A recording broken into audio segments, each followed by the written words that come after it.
श्री राम सभी को। दोस्तों, आज के वीडियो में हम बात करेंगे हरियाणा विद्युत नियामक आयोग द्वारा निकाली गई भर्ती के बारे में।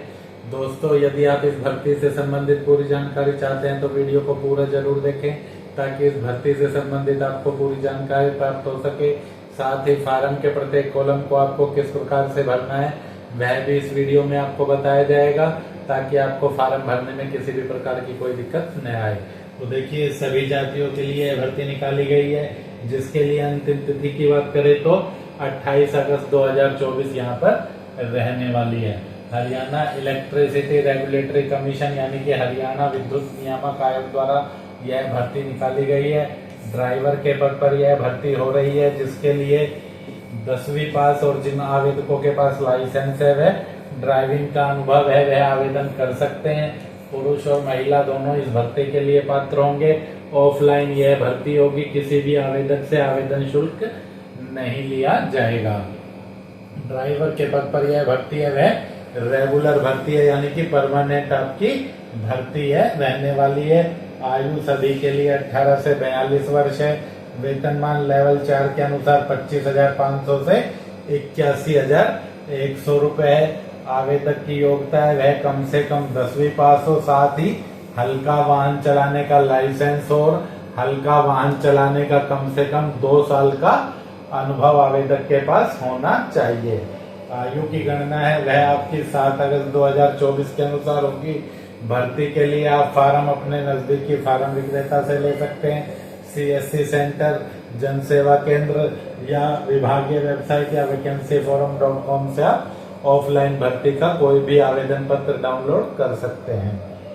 शुल्क की बात करें तो कोई शुल्क यहाँ पर आपको फार्म के साथ नहीं लगाना है। आवेदन आपको डाक के माध्यम से भेजना है, जिसका पता है आपका office of the secretary, Haryana electricity regulatory commission, base number 33 to 36, sector 4, Panchkula, pin code 134109 Haryana. इस पते पर आपका आवेदन है वह सभी दस्तावेजों के साथ है वह डाक के माध्यम से पहुंच जाना चाहिए। सेल्फ अटेस्टेड कॉपी आपको डॉक्यूमेंट के फार्म के साथ लगानी होगी। साथ ही आपको यह फार्म ईमेल के माध्यम से भी भेजना होगा। आपको अपना फार्म भरकर और सभी डॉक्यूमेंट को जो आप फार्म के साथ लगाकर भेज रहे हैं स्कैन करना होगा और उनकी एक ही PDF आपको बनानी होगी और secretary.herc@nic.in इस पर आपको भेज देनी होगी। अंग्रेजी के कैपिटल लेटर में आपको आवेदन अपना भर लेना है। भरने के बाद उसके साथ अपने सभी डॉक्यूमेंट की स्कैन प्रतियां लगाकर सिंगल PDF बनाकर इस ईमेल ID पर आपको भेज देना है। डाक से भी आपको आवेदन भेजना है और ईमेल से भी आपको आवेदन भेजना है। दोनों ही माध्यम से आवेदक को आवेदन करना है। यहाँ पर आवेदन के साथ जो डॉक्यूमेंट लगाने हैं वह सभी आपके सेल्फ अटेस्टेड होंगे, जिनमें कम से कम शैक्षिक योग्यता का प्रमाण पत्र जो आपका 10वीं का होगा वह लगाना है। जो 12वीं पास या स्नातक पास है वह अपनी उच्च योग्यता के प्रमाण पत्र भी लगा सकते हैं। आरक्षित वर्ग में आवेदन कर रहे हैं तो आपको जाति प्रमाण पत्र लगाना है। ड्राइविंग लाइसेंस की कॉपी लगानी है। ड्राइविंग का अनुभव प्रमाण पत्र आपको लगाना है जो कम से कम 2 साल का होगा। यदि कहीं पे वर्तमान में नौकरी कर रहे हैं तो अपने नियोक्ता से NOC लेकर भी आपको फार्म के साथ लगानी है।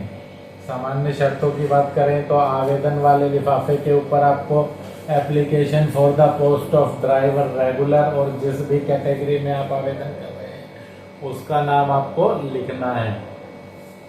पद के लिए आपका कोई भी आरक्षण नहीं है, किसी भी वर्ग में आप आवेदन कर सकते हैं।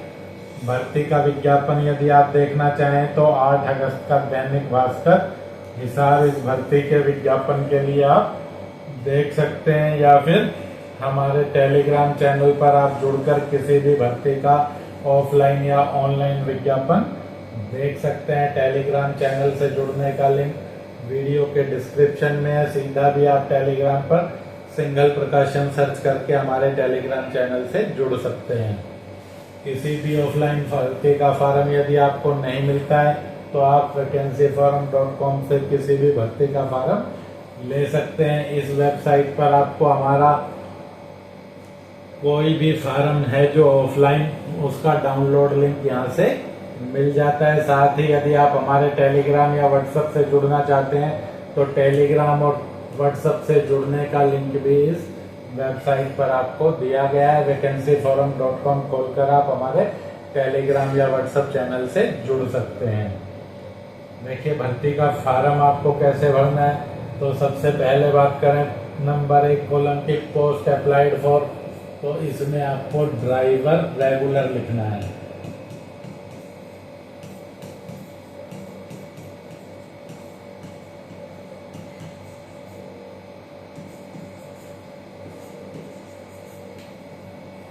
नेम ऑफ कैंडिडेट में आपको अंग्रेजी के बड़े अक्षरों में अपना नाम लिखना है, जो भी आपका नाम 10वीं के प्रमाण पत्र में। फादर हस्बैंड नेम में आपको अपने पिता का नाम अंग्रेजी के बड़े अक्षरों में लिखना है। डेट ऑफ बर्थ में आपको अंकों में अपनी जन्म तिथि लिख देनी है, जो भी आपकी जन्म तिथि है। जिस भी कैटेगरी में आप आवेदन करना चाह रहे हैं उस कैटेगरी को आपको इसमें लिख देना है। यदि आप यूआर के अलावा अन्य किसी भी वर्ग में आवेदन कर रहे हैं तो आपको अपना जाति प्रमाण पत्र साथ में लगा देना है। यहाँ पर आपको एक पासपोर्ट आकार का फोटो चिपका देना है। फोटो पर आपको सत्यापन करने की आवश्यकता नहीं है। नेशनैलिटी में सभी को यहाँ पर इंडियन लिखना है। कॉलम नंबर 7 में आपको अपना प्रेजेंट एड्रेस पिन कोड के साथ लिख देना है। कॉलम नंबर 8 में आपको अपना परमानेंट एड्रेस अपने पिन कोड और मोबाइल नंबर और फोन नंबर कॉलम नंबर 9 में आपको लिखना है। फोन नंबर में लैंडलाइन नंबर कोई है तो आप लिख सकते हैं, वरना आप अपना यहाँ पर मोबाइल नंबर डाल सकते हैं। कॉलम नंबर 10 में आपको अपनी वर्तमान में जो भी आप ईमेल आईडी का प्रयोग कर रहे हैं वह लिख देनी है। ईमेल आईडी चाहे तो आप स्मॉल में लिख दें, चाहे तो आप कैपिटल लेटर में किसी भी तरह से लिख सकते हैं। बाकी फॉर्म के सभी कॉलम आप ध्यान रखें कि अंग्रेजी के बड़े अक्षरों में ही भरें। किसी भी भर्ती का आप ऑफलाइन फॉर्म भरते हैं तो हमेशा फॉर्म को कैपिटल लेटर में ही आपको भरना होता है, बिना किसी प्रकार की कटिंग या ओवर राइटिंग के, ताकि आपका कॉल लेटर आ सके। कॉलम नंबर 11 में आपको अपनी 10वीं से आरंभ करके शैक्षिक योग्यता का विवरण देना है। सबसे पहले सीरियल नंबर में आपको 1 लिखना है। नेम ऑफ एग्जाम पास में मैट्रिक, ईयर ऑफ पासिंग में जिस भी सन में आपने मैट्रिक की परीक्षा पास की है। नेम ऑफ बोर्ड यूनिवर्सिटी में जिस बोर्ड से आपने परीक्षा पास की है। परसेंटेज ऑफ मार्क्स में 10वीं में आपके जितने भी परसेंट रहा वह लिखना है। डिवीजन में फर्स्ट सेकंड थर्ड जो भी आपकी डिवीजन रही। सब्जेक्ट में जो आपने 10वीं में सब्जेक्ट पढ़े, यदि आपकी योग्यता 10वीं से अधिक है तो उन सभी योग्यताओं का विवरण आप इसी तरह से दे सकते हैं। 12वीं पास, 12वीं के आपके किस साल में आपने परीक्षा पास की है, किस बोर्ड से की है, क्या प्रतिशत रहा, क्या डिवीजन रहा, क्या सब्जेक्ट रहे, वह सब आप लिख सकते हैं। ग्रेजुएट है तो ग्रेजुएट का विवरण भी आप इस कॉलम में दे सकते हैं। आगे बात करें डिटेल ऑफ एम्प्लॉयमेंट की यानी वर्क एक्सपीरियंस की, तो जहां से भी आपने कम से कम 2 साल का कार्य अनुभव लिया है उसका विवरण आपको इसमें डालना है। Name of the office, institute, organization, जिस भी संस्थान संगठन में आपने काम किया है, प्राइवेट फर्म में काम किया है, उसका नाम आपको यहाँ लिखना है। पोस्ट हेल्ड में ड्राइवर, कब से आपने काम किया है और 2 में कब तक आपने काम किया है वह आपको लिखना है। पे स्केल आपका ग्रेड पे बेसिक पे जो भी आपको सैलरी मिलती थी वह आपको यहाँ पर लिख देनी है। नेचर ऑफ ड्यूटी में आपकी ड्यूटी किस प्रकार की थी, तो इसमें ड्राइवर है तो driving duties. Detail of driving license आपको कॉलम नंबर 13 में डालना है। आपका ड्राइविंग लाइसेंस का नंबर, किस अथॉरिटी के द्वारा वह जारी किया गया और कब तक आपका ड्राइविंग लाइसेंस वैलिड है वह आपको यहाँ पर लिखना है। 14 नंबर में अन्य कोई एडिशनल इंफॉर्मेशन, अन्य कोई योग्यता आपके पास है तो उसका विवरण आप दे सकते हैं, वरना इसमें आप नॉट एप्लीकेबल या नो लिख सकते हैं। इसके बाद प्लेस में आपको अपने गांव शहर का नाम लिखना है। डेट में जिस भी तिथि को आप फॉर्म भर रहे हैं वह तिथि आपको लिख देनी है और सिग्नेचर ऑफ कैंडिडेट के ऊपर यहाँ पर आपको अपना रनिंग में हस्ताक्षर कर देना है। तो दोस्तों वीडियो में अंत तक बने रहने के लिए धन्यवाद।